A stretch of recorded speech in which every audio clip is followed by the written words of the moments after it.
Good evening दोस्तों। आज है 23 फरवरी और आज का हम लोग करंट अफेयर्स देखेंगे।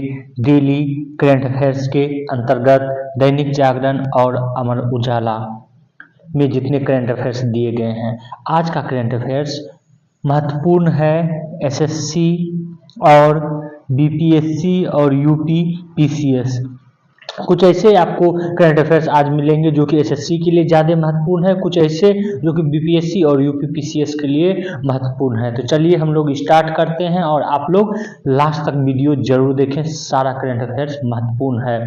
और आज का पहला करंट अफेयर्स है वह है संबंधित किससे, तो झुमोइरबिंदिनी से। झुमोइरबिंदिनी ये क्या है, तो ये एक डांस है। कहाँ का डांस है, तो असम का डांस है। और यह आयोजन जो है, इसका आयोजन होगा 24 फरवरी को, जब प्रधानमंत्री नरेंद्र मोदी असम आएंगे गुवाहाटी। और गुवाहाटी में जो है सरू सजाई स्टेडियम है। यह आपको एसएससी में पूछा जा सकता है कि सरू सजाई स्टेडियम कहाँ है। चूंकि यह चर्चा में है इसलिए यह महत्वपूर्ण है। तो यह स्टेडियम कहाँ पर है, असम के गुवाहाटी में है। उसके बाद आपको झुमोइरबिंदिनी नृत्य, यह किस राज्य की नृत्य है, तो असम का नृत्य है। यह भी आपको एसएससी में पूछा जा सकता है। और इस बार क्या हो रहा है कि इसका एक विश्व रिकॉर्ड बनाने की तैयारी की जा रही है, इसलिए यह जो है महत्वपूर्ण हो जाता है। तो यह आपको एसएससी में ध्यान में रखना है, पूछा जा सकता है। आज का अगला करंट अफेयर्स, आरबीआई के पूर्व गवर्नर शक्तिकांत दास पीएम के प्रमुख सचिव नियुक्त किए गए हैं। रिजर्व बैंक के पूर्व गवर्नर शक्तिकांत दास को प्रधानमंत्री नरेंद्र मोदी के सचिव नियुक्त किया गया है। नियुक्ति संबंधी कैबिनेट समिति ने डॉक्टर दास की नियुक्ति संबंधी प्रस्ताव को मंजूरी दे दी है।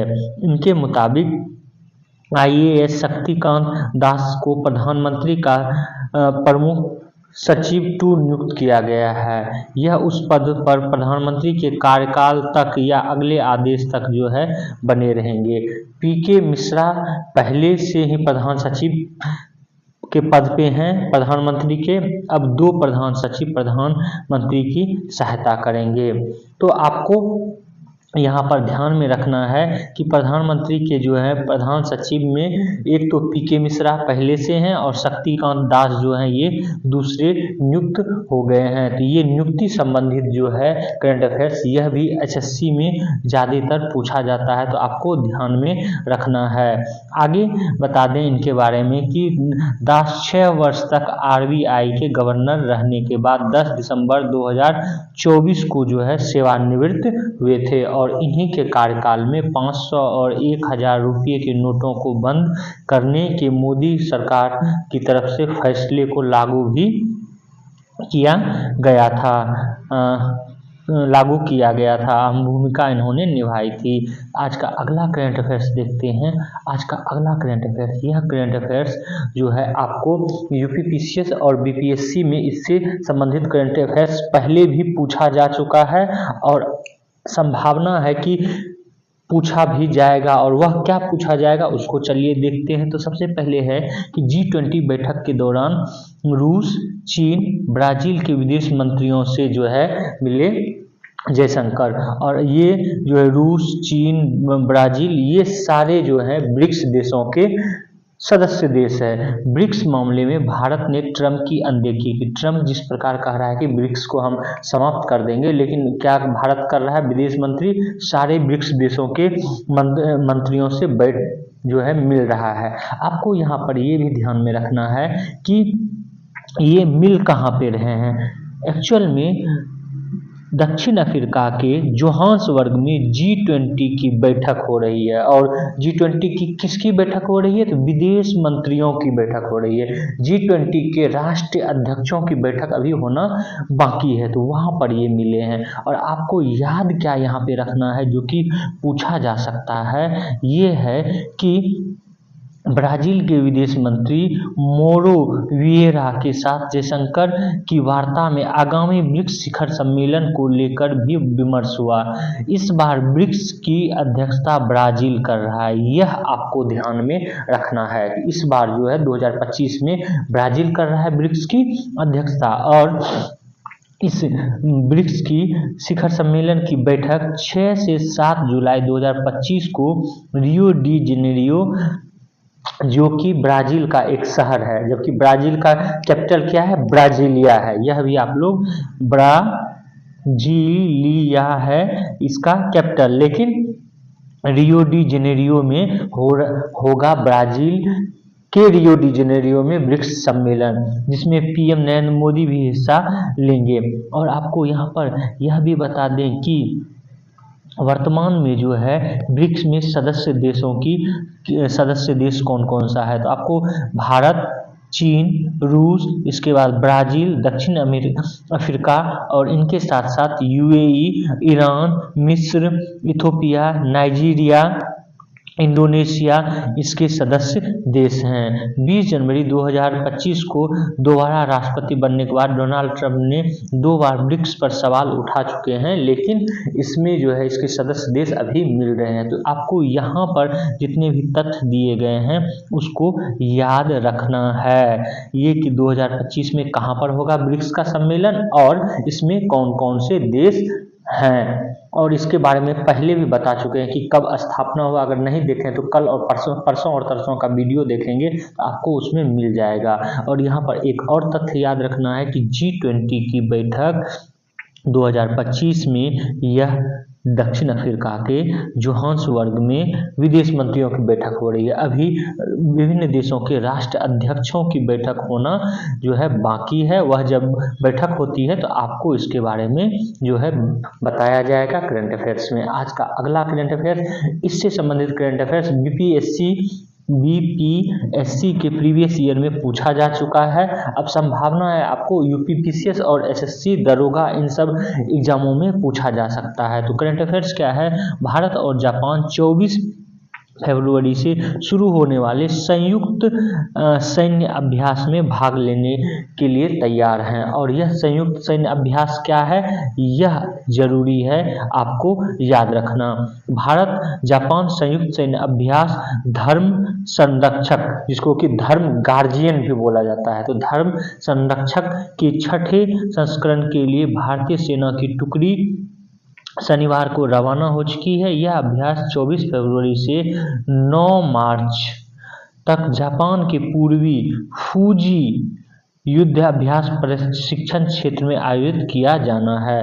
धर्म संरक्षक दैट मीन्स धर्म गार्जियन भारत और जापान में वैकल्पिक रूप से आयोजित किया जाने वाला वार्षिक कार्यक्रम है। इसके अंतिम संस्करण फरवरी-मार्च 2024 में राजस्थान में आयोजित किया गया था। और इस बार जो है कहाँ आयोजित किया जा रहा है, यह जापान के पूर्वी फूजी में किया जा रहा है। यह भी ध्यान में रखना है, क्योंकि बीपीएससी अब कहाँ पर किया जाता है वह पूछ रहा है, क्योंकि इससे पहले वो पूछ चुका है कि भारत और जापान के बीच कौन सा युद्ध अभ्यास, धर्म गार्जियन। आप प्रीवियस ईयर का क्वेश्चन अगर आप लोग देखेंगे तो ये क्वेश्चन जरूर मिलेगा। आज का अगला करंट अफेयर्स, यह करंट अफेयर जो है महत्वपूर्ण है, इसके बारे में आगे के दिनों में भी जानकारी आपको दी जाएगी। और यह क्या है कि मॉरिशस, जो कि एक अफ्रीकी कॉन्टिनेंट का देश है, जहाँ के भारतीय मूल बिहार और यूपी से गए लोग जो है यहाँ पर ज़्यादातर रहते हैं, वहाँ जो है नरेंद्र मोदी जाएंगे किस अवसर पर, तो उनके राष्ट्रीय दिवस के अवसर पर राजकीय मेहमान के रूप में। जैसे हम लोग 26 जनवरी में विभिन्न देशों के राष्ट्र अध्यक्षों को बुलाते हैं, उसी तरह जो है मॉरिशस बुला रहा है प्रधानमंत्री नरेंद्र मोदी को। मॉरिशस के प्रधानमंत्री राम गुलाम ने नेशनल असेंबली में इसके बारे में घोषणा की है। तो मॉरिशस के वर्तमान में प्रधानमंत्री कौन है, राम गुलाम, यह भी आपको ध्यान में रखना है। और यहाँ पर आपको बता दें कि प्रधानमंत्री 11 से 12 मार्च को मॉरिशस में के दौरे पे रहेंगे, उनके राष्ट्रीय दिवस पे। और मॉरिशस जो है ये आज़ादी 1965 में ब्रिटेन से आज़ादी प्राप्त किया था। किसने, मॉरिशस ने। और मॉरिशस जो है चागोस से, जो कि एक द्वीप है हिंद महासागर में ही, उसको नहीं ले पाया था ब्रिटेन से। लेकिन पिछले साल जो है विभिन्न वार्तालाप के द्वारा भारत की सहायता से मॉरिशस को यह चागोस द्वीप जो है प्रदान किया गया। अब चागोस द्वीप पर मॉरिशस का अधिकार है।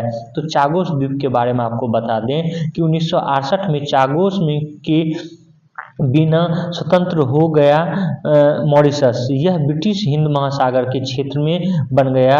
दैट मीन्स कि ब्रिटिश जो है इसको अपने पास ही रखा और यहाँ पर सैन्य अड्डा बनाया, और बाद में जो है क्या किया, अमेरिका को 50 वर्ष के लिए दे दिया था। दैट मीन्स 1966 में ब्रिटेन ने डियागो गार्सिया को 50 वर्ष के लिए अमेरिका को लीज पर दे दिया था। चागोस के निवासियों को निर्वासित कर 1971 में दोनों देशों ने मिलकर डियागो गार्सिया पर नौसैनिक अड्डे की स्थापना कर ली थी। और बाद में जो है क्या हुआ है कि 2024 में फिर अभी डियागो गार्सिया जो है यह द्वीप, डियागो गार्सिया समूह सबसे बड़ा द्वीप डियागो गार्सिया है। ब्रिटेन और अमेरिका ने एक साथ सैन्य अड्डा स्थापित किया था, इसको दे दिया गया है मॉरिशस को। इसके बारे में अन्य जानकारी भी थोड़ा आपको दे दें कि मॉरिशस में जो मुख्य अतिथि होंगे वो 57 वर्षों के बाद, यह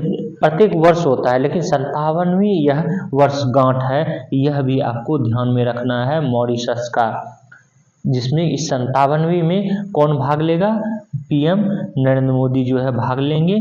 और आपको यहाँ पर यह भी ध्यान में रखना है कि मॉरिशस हर साल 12 मार्च को अपना राष्ट्रीय दिवस मनाता है। जैसे हम लोग 26 जनवरी गणतंत्र दिवस और 15 अगस्त स्वतंत्रता दिवस मनाते हैं। उसी वर्ष 1968 में 12 मार्च को ही ब्रिटिश शासन से आज़ादी मिली थी। किसको, मॉरिशस को। मॉरिशस के राष्ट्रीय दिवस समारोह में पिछले साल राष्ट्रपति द्रौपदी मुर्मू मुख्य अतिथि के तौर पर शामिल हुई थी, यह भी आपको ध्यान में रखना है। आज का अगला करंट अफेयर्स देखते हैं।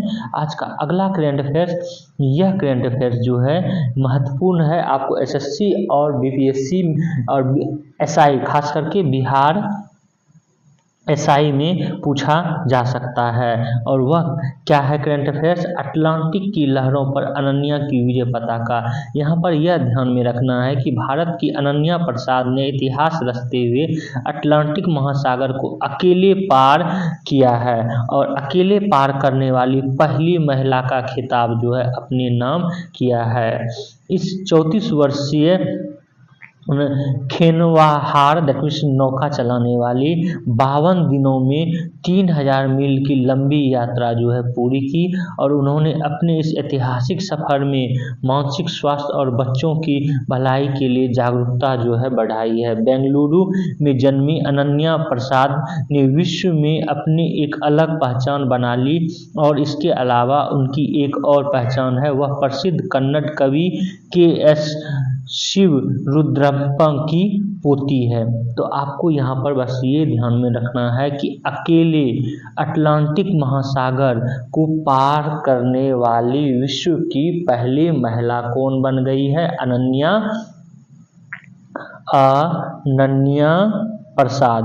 ये मत समझिएगा कि अनन्या जो है पांडे, अनन्या प्रसाद ये है बेंगलुरु से हैं, यह ध्यान में रखना है। आज का अगला करंट अफेयर्स देखते हैं। आज का अगला करंट अफेयर्स है, यह है चीन में संक्रमित करने वाला एक और कोरोना वायरस जो है यह मिला है। विशेषज्ञों ने कहा है कोरोना वायरस का यह नया वेरिएंट कोविड-19 की तरह ही मनुष्य में फैल सकता है। आपको यहाँ पर बता दें कि साउथ चाइना सी मॉर्निंग पोस्ट के अनुसार शोधकर्ताओं ने पाया कि HKU5 और CoV2 वायरस मानव कोशिकाओं में उसी मार्ग में प्रवेश कर सकता है जिसका आप उपयोग SARS-CoV-2 करता है। That means Covid Covid virus जैसे करता था उसी तरह जो HKU5 वायरस कर रहा है। तो इससे यह जो है एक घातक बीमारी के रूप में इसको समझा जा रहा है। तो आप इसका नाम जरूर याद रखना है HKU5CoV2। यह आपको ध्यान में रखना कि इस वायरस का नाम है जो कि हाल ही में यह फैला है। और कोरोना वायरस पर अपने व्यापक शोध के लिए बैटमून के नाम से मशहूर वैज्ञानिक शी झेंगली के नेतृत्व वाली टीम ने इस वायरस का पता लगाया है। वह चीन के वुहान इंस्टीट्यूट ऑफ वायरोलॉजी के प्रसिद्ध वैज्ञानिक हैं। उन्होंने कोरोना वायरस विशेष रूप से SARS-2 वायरस पर भी शोध किया था। तो ये भी आपको ध्यान में रखना है कि इसको पता किसने लगाया है, लेकिन नाम जरूर आपको याद रखना कि वह वायरस कौन सा है जो कि कोविड वायरस के तरह ही है। यह ध्यान में जरूर रखना है। तो आज का करंट अफेयर्स इतना ही था। आप लोग हमारे इस वीडियो को शेयर करें, सब्सक्राइब करें और बेल आइकन को जरूर दबा लें। Thank you for watching this video.